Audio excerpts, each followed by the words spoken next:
হে ৰাম অনন্তৰে দেৱ হৰি জোনাই নিজ ৰূপ ধৰি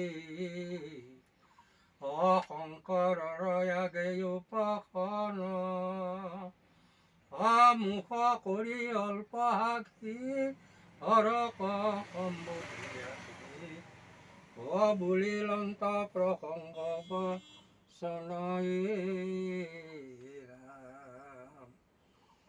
হে ৰাম শুনা শুনা ফুল পানী জানো তুমি মহাজ্ঞানী অতৰিলা দুষ্কৰ মায়া ঘোৰ তুমি ক্ষেত্ৰত জানা নাহি আৰু তুমি বিনা হয় আৰু পৰম প্ৰিয় মোৰ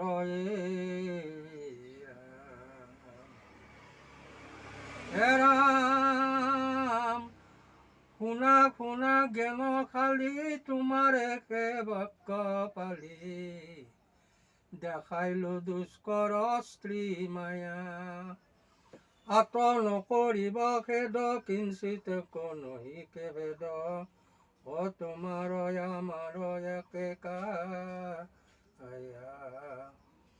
শুন ভূতনাথ হৰ তুমি দেওবৰ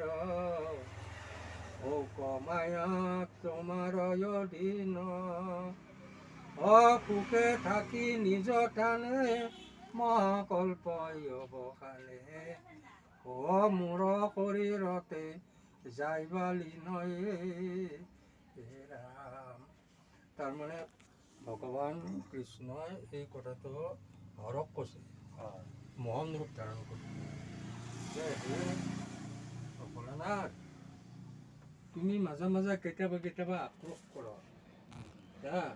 গতিকে এই আক্ৰোশবিলাক মানে মনুষ্যৰ মাজত যদি বিতৰণ কৰা যায় তেতিয়াহ'লে বেয়া হ'ব।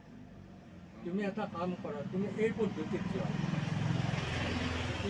এই পদ্ধতিত যোৱা, এই পদ্ধতিত গ'লেহে তোমাক সকলোৱে পূজা পাঠ কৰিব।